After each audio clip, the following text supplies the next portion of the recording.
We're being told by the media there's no evidence that there was any fraud in this election. Obviously, we've gone through quite a bit of that evidence on this show. But we saw some more evidence of that last week. Last week during a Pennsylvania hearing on some of the irregularities here, you had a data specialist come out, Colonel Phil Waldron, make even more explosive claims than any of the evidence we've been discussing on this show. Phil Waldron claimed that the election software that was used all around this country, in a great many places, was built to be hacked. The voting systems in the U.S. And in Pennsylvania were built to be manipulated. They've been used in elections around the world and stolen elections around the world in Venezuela, Italy, Argentina, Singapore, Bolivia as close as 2 weeks ago.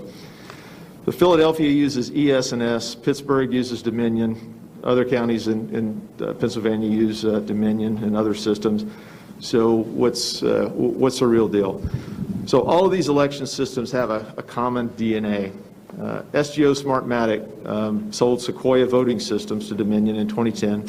And then the Diebold company spun off Premier Election Systems to Dominion as a result of an antitrust suit. I know there have been statements to the contrary, but I personally debriefed the son of a Cuban intelligence officer who had firsthand knowledge of Hugo Chavez's family members who told him not to worry about the populist threat against Maduro's election in Venezuela.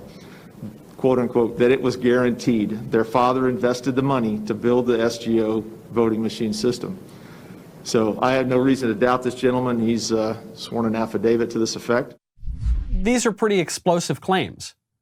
And before the media write this guy off as some total kook who heard this from a guy, and he's the dry cleaner of the cousin of, this is a serious person, this Colonel Phil Waldron, talking about serious people, Cuban intelligence officers. We know there's a very tight relationship between Cuban intelligence and Venezuela, particularly under Hugo Chavez. These claims are that through various companies, various sales of companies, there has been some association between the different election software companies here, notably Dominion, and that it was possible for the election to have been hacked. That in a certain sense, these machines were built such that the election could have been hacked. Dominion, of course, denies all of this. I think it's pretty clear that this guy's showing vulnerabilities. He actually flat out states that the devices are connected to the internet, so they have at least the logical possibility of being hacked. The problem here, though, with running out of time, as President Trump pointed out, is the Trump team needs to provide proof not merely that this could happen, but that it did happen. And I know it's very, very difficult to provide that proof.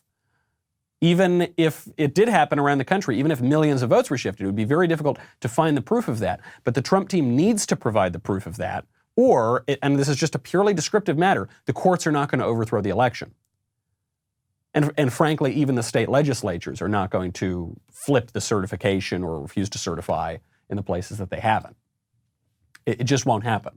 They need to provide the proof that it did happen. Now, look, there is evidence. We're being told there's no evidence of anything, and even let's forget about the poll watchers for a second.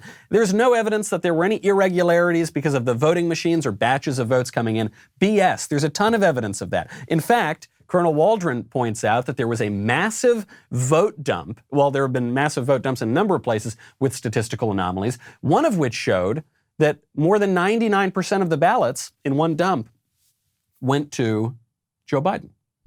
Normally, you would expect to see a smooth curve going up, not any big spikes. That's kind of what Greg was talking about, the anomalies of loading and uploading those votes.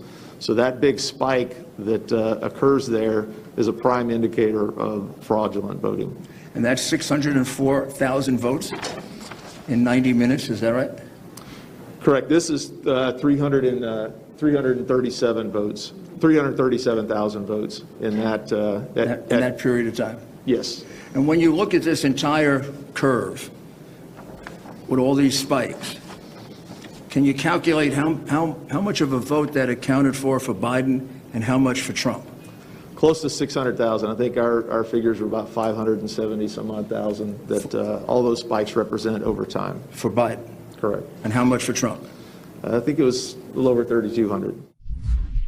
570,000 for Biden, 3,000 for Trump, which means that in that batch that came in, Joe Biden received 99.4% of the vote. We got to congratulate Joe Biden. Joe Biden managed to outperform Saddam Hussein at the height of his power in Iraq in certain voting batch dumps in certain counties in America. Wow, good job, Joe. Here I thought that there was very little enthusiasm for Joe Biden's candidacy. Turns out he does better numbers than a Middle Eastern dictator. Does he? Or maybe not. Maybe he doesn't. Maybe that's statistically impossible. Did you miss out on our amazing Black Friday deal? Well, we have a cure for your FOMO. That's right, today only. Join us as a Daily Wire member for 50% off with code DW50 over at dailywire.com/subscribe. Since last year's deal, we've added so many more features and products to our membership program, and we're extremely excited about it. We've added more exclusive Reader's Pass content. Our Insider and Above members can now stream our content on Apple TV and Roku, which is huge because we're adding more content every day, such as bringing you The Michael Knowles Show 5 days a week, starting Friday, December 4th. And if you're an All Access member, you get to join All Access Live, our exclusive daily live streams with me or one of the other hosts, where we can talk to you directly about just about anything, and more importantly, where we can steal your ideas and use them on the shows. We offered this incredible deal last year, but we may not be able to offer it again next year. So be sure to become a member today using coupon code DW50 over at dailywire.com/subscribe.